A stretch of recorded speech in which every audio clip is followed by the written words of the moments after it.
Hello friends, स्वागत है आपका अपने चैनल सीजीएल पॉइंट में। तो आज हम आपके लिए मध्यकालीन इतिहास का पार्ट 3 लेकर आए हैं।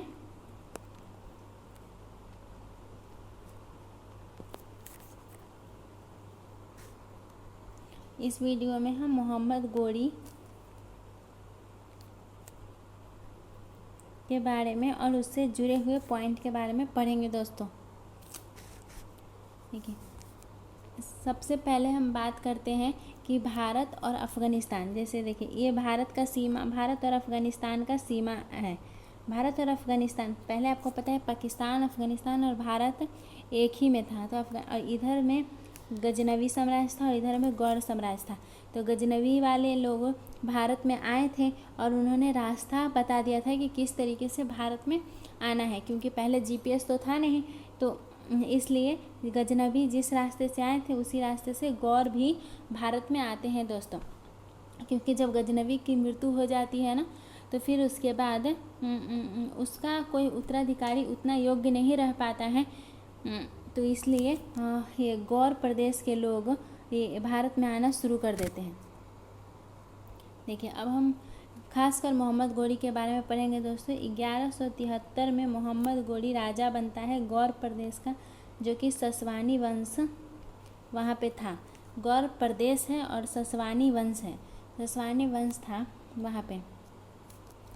1173 में वो राजा बन गया दोस्तों। फिर उसके बाद एक अंतर है दोस्तों। देखिए, गजनवी और गौरी।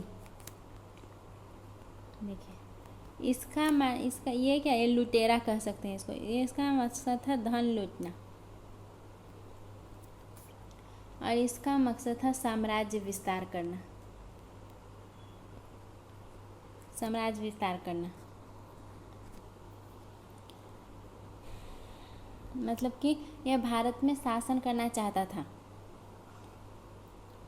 देखिए, सबसे पहले मैं आपको बताती हूँ कि कहाँ कहाँ आक्रमण किया, उसका पॉइंट्स देख लेते हैं। एक मुल्तान, सबसे पहले मुल्तान पर आक्रमण किया, जो कि पाकिस्तान में है, 1175 में। देखिए, 1173 में राजा बना और 2 साल बाद ही उसने लड़ाई झगड़ा शुरू कर दिया। 1175 में, उससे पहले भी किए होंगे दोस्तों, लेकिन हमारे एग्ज़ाम के दृष्टि से जो इम्पोर्टेंट है हमें बस वही पढ़ना है। 1175 में उसने मुल्तान पर आक्रमण किया और यहाँ वो जीत गया। फिर उसने सोचा कि चल अब भारत के सीमा के क्षेत्र के अंदर प्रवेश करते हैं।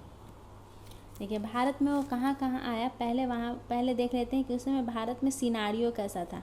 पहले गुजरात, अजमेर, दिल्ली। देखिए, गुजरात में उस वक्त दोस्तों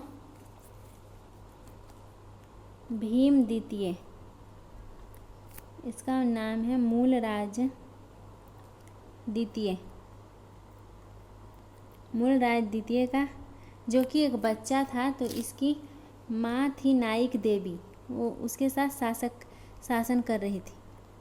ये हेल्प करती थी नाइक देवी मूलराज द्वितीय को शासन करने में।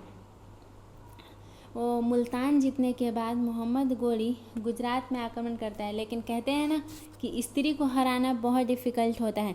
तो यहाँ पे उसे जीत नहीं मिली थी दोस्तों, क्योंकि यहाँ पे स्त्री शासन कर रही थी।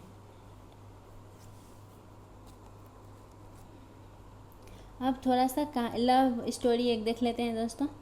अजमेर और दिल्ली के बीच लव स्टोरी थी।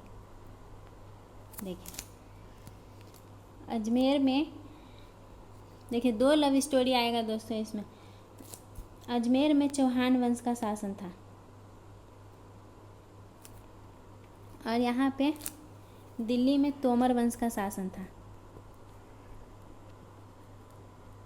देखिए, चौहान वंश में पृथ्वीराज चौहान के पापा पहले शासन कर रहे थे और यहाँ पर दिल्ली में तोमर वंश में जो जिससे पृथ्वीराज चौहान के पापा शादी करते हैं, उसके पापा शासन कर रहे थे। तो अजमेर, पृथ्वीराज चौहान के पापा ना तोमर वंश के राजकुमारी से शादी कर लेता है। इस तरीके से वो शादी कर लेता है। तो क्या हुआ, देखिए, चौहान वंश पर तो उसका शासन है ही, और तोमर वंश में कोई राजकुमार नहीं था, तो तोमर वंश भी अब चौहान वंश को मिल जाएगा। तो इस तरीके से हमें पता चला कि पृथ्वीराज चौहान जो था, जिसे पृथ्वीराज तृतीय भी कहीं कहीं कहा जाता है दोस्तों, इसके दो हो गए, दिल्ली और अजमेर। अगर क्वेश्चन आता है कि दिल्ली को किस वंश ने बसाया है, तो उसका आंसर होगा तोमर। मतलब दिल्ली और अजमेर पर किसका शासन था? पृथ्वीराज चौहान का, पृथ्वीराज चौहान के पापा के बाद। देखिए, इसको दिल्ली मिला था शादी करने से, और अजमेर मिला था उसके पापा के कारण, मतलब अपने से तो कुछ किया ही नहीं। फिर उसके बाद आता है दोस्तों कन्नौज। देखिए, हमने गुजरात देखा, गुजरात में नाइक देवी का शासन था, तो गुजरात तो वो आया था मोहम्मद गोरी, लेकिन जीत नहीं पाया था। अभी हम देख रहे हैं दोस्तों कि भारत में क्या क्या स्थितियां थी। जैसे अभी हमने आपको बताया कि अजमेर और दिल्ली में कौन कौन शासन कर रहा था। इस तरीके से कन्नौज को देखते हैं दोस्तों, यहाँ पे गहरवाल वंश का शासन था, गहरवाल वंश। और यहाँ पे राजा जयचंद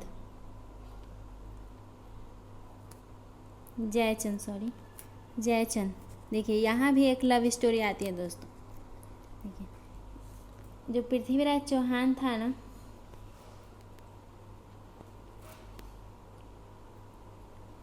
पृथ्वीराज चौहान राजा जयचंद की बेटी थी संयोगिता को भगाकर शादी कर लेता है। तो इस तरीके से एक्चुअली ऐसा था ना, राजा जयचंद का बेटा भी था, तो इसलिए उसे कन्नौज का शासन नहीं मिला, और कन्नौज और चौहान वंश में मतलब संबंध खराब हो गए।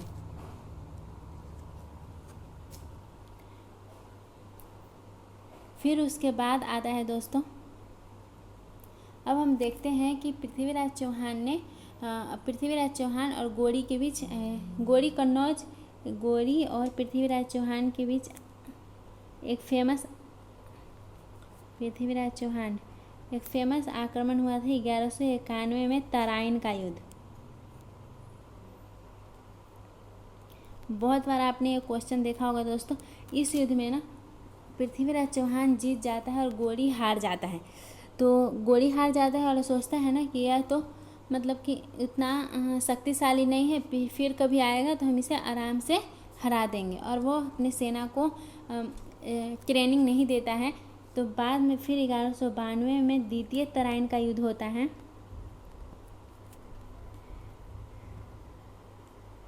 यह भी होता है मोहम्मद गोरी और चौहान के बीच, पृथ्वीराज चौहान। इसमें मोहम्मद गोरी जीत जाता है, और तराइन के युद्ध के बाद ही भारत में मुस्लिम सत्ता की स्थापना हो जाती है दोस्तों। फिर उसके बाद देखिए, इस युद्ध में वो क्यों जीत जाता है, क्योंकि वो जब वापस जाता है ना, तो उसके सेना में दो लोग भर्ती होते हैं। एक है कुतुबुद्दीन ऐबक,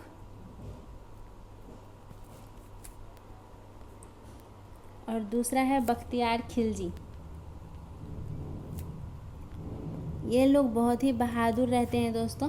इसी कारण से वो 1192 का तराइन का दूसरा युद्ध जीत जाता है। अब दिल्ली और अजमेर पर गोरी का अधिकार हो जाता है दोस्तों। फिर उसके बाद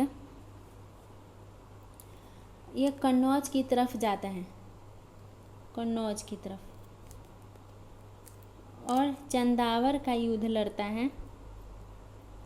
चंदावर का युद्ध किससे लड़ेगा? चंदावर का युद्ध राजा जयचंद से। और जैसा कि मैंने बताया कि पृथ्वीराज चौहान और राजा जयचंद के बीच उसकी बेटी को भगा ले गया था, तो उसके कारण से उसके संबंध खराब थे। तो पृथ्वीराज चौहान ने भी इसकी मदद नहीं की, और यहाँ भी राजा जयचंद हार गया।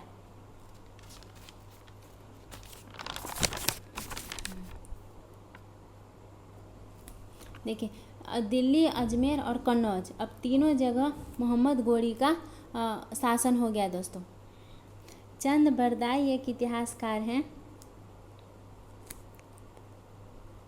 इन्होंने पृथ्वीराज रासो की रचना की है। उन्होंने पृथ्वीराज पृथ्वीराज रासो की रचना की है। इन्होंने पृथ्वीराज के जीवन के बारे में बताया है। देखिए, ऐसा कहते हैं कि मोहम्मद गोरी ने पृथ्वीराज चौहान को द्वितीय तराइन युद्ध के बाद बंदी बना लिया था। लेकिन पृथ्वीराज चौहान बार बार भागने की कोशिश करते थे, इसीलिए उनकी हत्या करवा दी थी। ये चंदावर, देखिए मैं आपको एक बार क्रम बता देती हूँ दोस्तों। 1191 में प्रथम तराइन का युद्ध, 1192 में द्वितीय तराइन का युद्ध और 1194 में चंदावर का युद्ध। ये पृथ्वीराज चौहान के साथ, ये भी पृथ्वीराज चौहान के साथ, ये राजा जयचंद के साथ। ये कन्नौज में, ये दिल्ली और अजमेर, और ये भी दिल्ली और अजमेर। यहाँ पे गोरी हार गया, यहाँ पे गोरी जीत गया, यहाँ भी गोरी जीत गया। देखिए, चंदावर के युद्ध के बाद ये मोहम्मद गोरी बहुत खुश हुआ और इसने सिक्के चलवाए थे। देखिए, मैं आपको कंपेयर करके बताऊंगी दोस्तों। ये सिक्के जो थे ना, उसने एक तरफ लक्ष्मी देवी की मूर्ति लगवाई थी सिक्कों पर, और एक तरफ अरबी में कलमा लिखवाया था। जैसे कि गजनबी ने एक तरफ संस्कृत में कुछ लिखवाया था और दूसरी तरफ अरबी में लिखवाया था।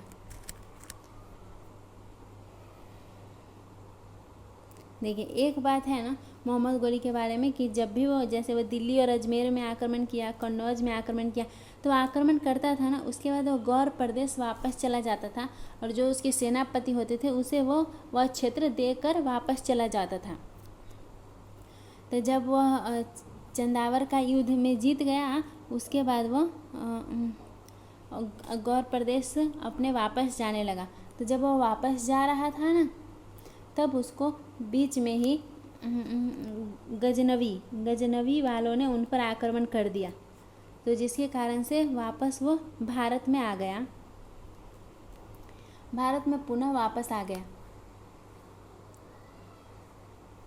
और वहाँ पे खक्खर जनजाति के साथ लड़ाई की उसने 1205 में, और यहाँ पे उसने खक्खर जनजाति को हरा दिया।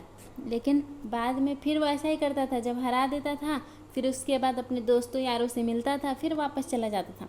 तो जब वापस जा रहा था ना, तो ये खक्खर जनजाति उसका वेट कर रहे थे, और फिर उसके बाद जब वापस जाते हुए 1206 में उसकी हत्या कर देते हैं। वो मैंने पहले बताया आपको कि जब भी वो लड़ाई लड़ता था और वापस जाता था, तो अपने दासों को, अपने सेनापति को वो क्षेत्र दे देता था। तब उसने जो भी उसके जीते हुए क्षेत्र थे, जैसे दिल्ली, अजमेर, कन्नौज, वो कुतुबुद्दीन ऐबक को वह दे के चला गया। देखिए, एक कुतुबुद्दीन ऐबक को दे दिया। कुतुबुद्दीन ऐबक ने अपना शासन स्टार्ट किया लाहौर से। लाहौर जो कि पंजाब में है। मैंने पहले बताया कि वो मुल्तान को जीता था, मुल्तान में ही लाहौर आता था दोस्तों। तो लाहौर से उसने शासन स्टार्ट किया। लाहौर, दिल्ली, अजमेर और कन्नौज पर शासन करना शुरू कर दिया कुतुबुद्दीन ऐबक ने। अब हम इसके बख्तियार खिलजी जो दूसरा था उसका,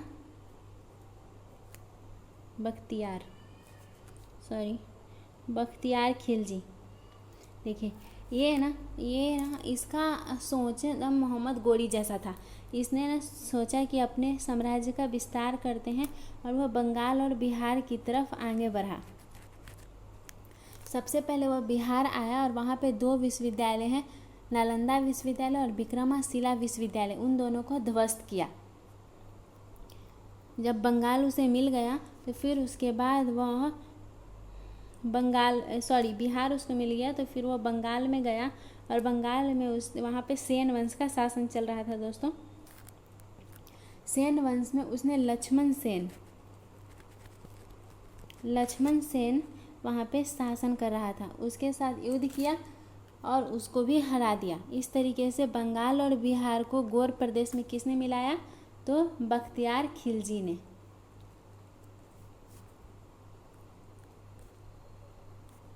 दोस्तों, मैं एक बार आपको आक्रमण के क्रम याद करा देती हूँ। 1191 में, 1192 और 1194। 1191 में तराइन का प्रथम युद्ध, 1192 में उत्तरायण का दूसरा युद्ध 1194 में चंदावर का युद्ध। इसके बाद सिक्के चलवाए थे और इसके बाद मुस्लिम साम्राज्य की भारत में सत्ता स्थापित हो गई थी। इसी के साथ हमारा ये वीडियो ख़त्म होता है। अगर आपको ये वीडियो अच्छा लगा दोस्तों तो प्लीज़ इस वीडियो को लाइक करिए, अपने दोस्तों के साथ शेयर करिए और हमारे चैनल को सब्सक्राइब करना ना भूलें। Thank you for watching.